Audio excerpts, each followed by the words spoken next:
Tumshimpe mic hapo. Karibu. Ukija hapa ukaanza hadithi za nilipoweka sufuria, maji yakachemka, unga ukawa mdogo, tunakukatisha. Sema kile ambacho umekusudia kuja kusema. Amina. Unajua kuna watu lengo lake aseme kwamba Bwana ameniponya nimeungukiwa na sufuria nikaungua kidole, lakini asante Yesu Bwana ameniponya kimekauka haraka. Anaanza kuzunguka paka kuanzia alipoenda kununua unga dukani, alipochukua maji bombani akaweka kwenye jiko, alipoanza kukoroga matone yakaanza kuruka mpaka sufuria likateguka likamwangukia. Hapana. Amen. Bwana Yesu apewe sifa. Tumishi, ubarikiwe. Muda ni wa shuhuda. Ni shuhuda ya nani? Ndio anakuja na shuhuda ya hivyo. Anakuja na shuhuda ya hivyo. Huyu anakuja na shuhuda ya namna gani? Ya hivyo. Yaani huyo ni nani wangu? Hebu ongea mama. Yamenishuka, yameniishi. Mama ongea. Unajua kukata watu maneno, okay? Karibu mama. Jiachie tu mama, jiachie.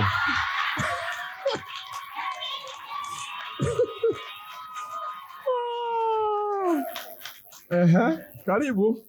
Bwana Yesu asifiwe. Amen. Kwa majina naitwa Getruda Matias. Wewe hata ukisema sufuria lilivyoanza kuungua sawa tu. Nina ushuhuda wangu. Tulifunga siku 21. Ni maombi ya hema. Baada ya maombi ya hema nikaota niko na baba. Baba ananiambiaje? Naomba uniletee jogoo ili nirudishe nile nyama ili nirudishe afya yangu. Sasa ikabidi mimi sina hela, nikapuuza, sikumwambia baba, nikasema nikimwambia nitajifunga. Bora nikae kimya, nipambane nitafute hiyo hela. Sasa nikija huku darasani anaongelea sadaka. Kuna watu wanasema na Mungu lakini wanajifanya kama hawajui kinachoendelea. Na somo la leo linaitwa jinsi ya kusikia sauti ya Mungu.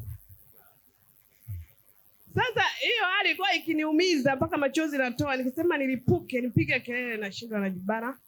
Machozi na yaruhusu yanatiririka. Nimekaa siku zote hizo. Nikilala usiku, kuku wangu yuko wapi? Kuku wangu.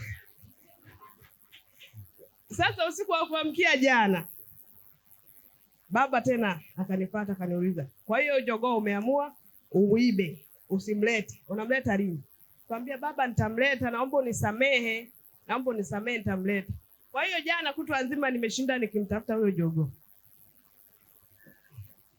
Kuna mtumishi Dani jana jioni nikamuomba, tumeenda pale Njia Ng'ombe, kaenda kanisaidia kumpata huyo jogoo. Asubuhi ya leo nimemchukua, ndio nimekuja naye.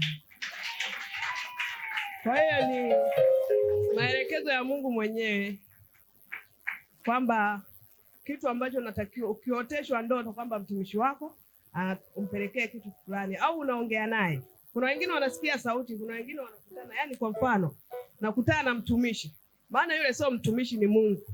Anatumia sura ya mtumishi wake aliyempanda kwa ajili ya kutumikia. Unaelewa?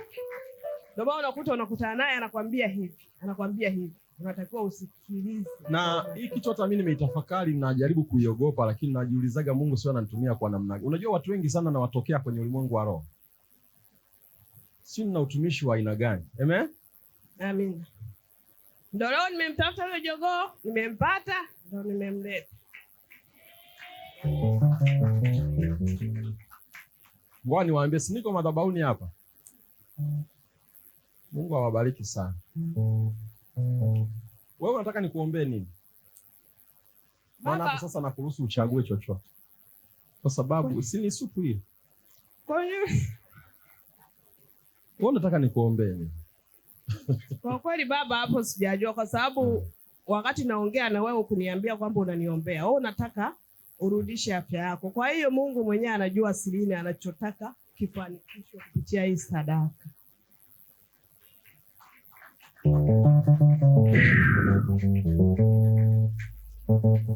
Basi hebu mpe aliyemleta jogoo uje hapa upige magoti.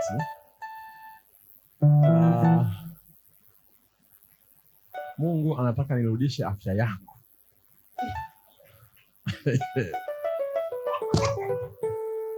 Uli mugati wa Yesu. Hii sadaka katika Biblia kitabu cha Kumbukumbu na Walawi huwa inaitwaga sadaka ya kipawa au sadaka ya kuinuliwa.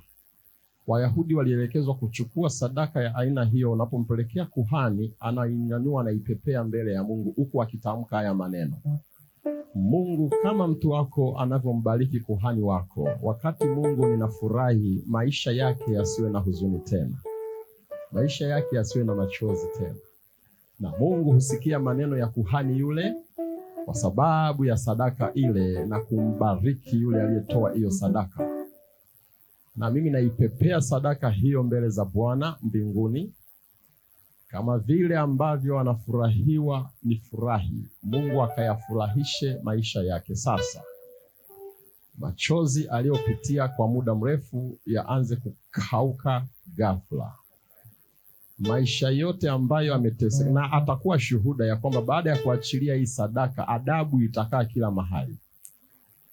Aheshimike kwa mume wake, aheshimike kwa jamii inayomzunguka, na Mungu afanye kile ambacho amekikusudia katika kuzaliwa kwake chini ya jua hili. Tangu tumboni mwa mama yake, ule upako ambao anauhitaji ili avuke na kufika anakotakiwa kwenda, ninauachilia sasa na kuruhusu utende kazi kwenye maisha haya, na isiwepo madhabahu yoyote ya giza, ya mizimu na ya majini wala wachawi itakayomuweza. Baba, asante kwa sababu ya huu upako. Ninambariki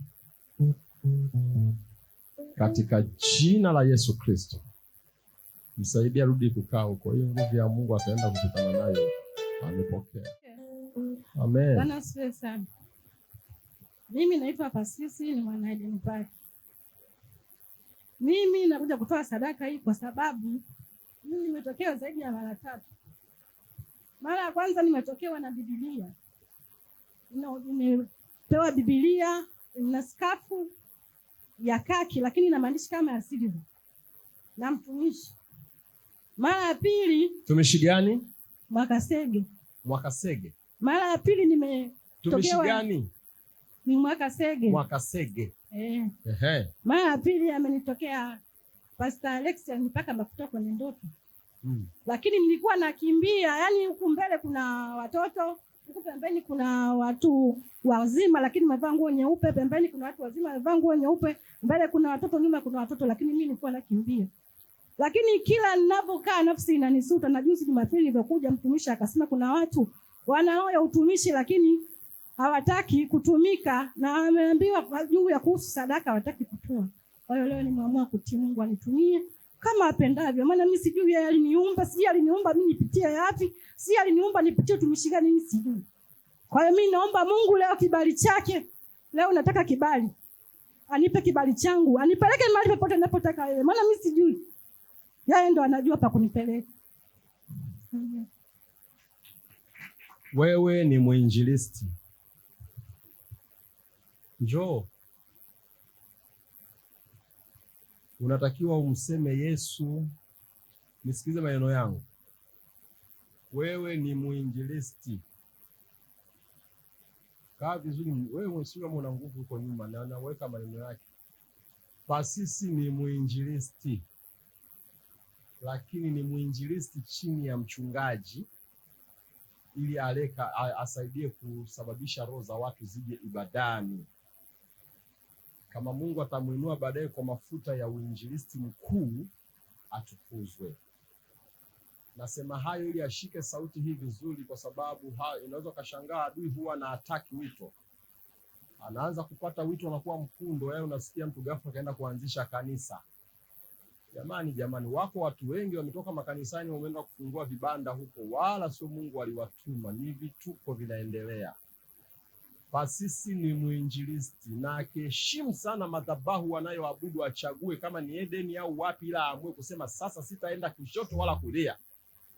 Hata watu wote waseme nini, mimi ni Mwedeni na ninaanza rasmi kuhakikisha ili kanisa ndani ya miezi mitatu lina kondoo 500. Maisha yake mwenyewe ataanza kuyaona vile yanakuwa na Mungu. Kuna watu ni wahuduma lakini chini ya kulea kanisa pamoja na mchungaji. Kwa hiyo muelewe hizo vitu. Hata na unaweza kushangaa hata Mungu atamfungua, atampa upako, atakuwa akihubiria watu mitaani, akiwekea mikono wanafunguliwa. Baba, Roho wako Mtakatifu aachilie yale mafuta ambayo nilimpaka katika Roho na ayapokee kwa huduma hiyo, na maneno ya kinywa chake yanapohubiri watu wakapone na kumsikiliza. Asante kwa ajili ya upako na nguvu zako Roho Mtakatifu. Asante kwa ajili ya neema. Wewe ni Mungu unayejua tukutumikie wapi na namna gani. Asante kwa sababu ya mafuta haya, na jina lako liinuliwe, Mungu wa majeshi. Yesu ni Bwana. Haleluya. Sema nimeelewa.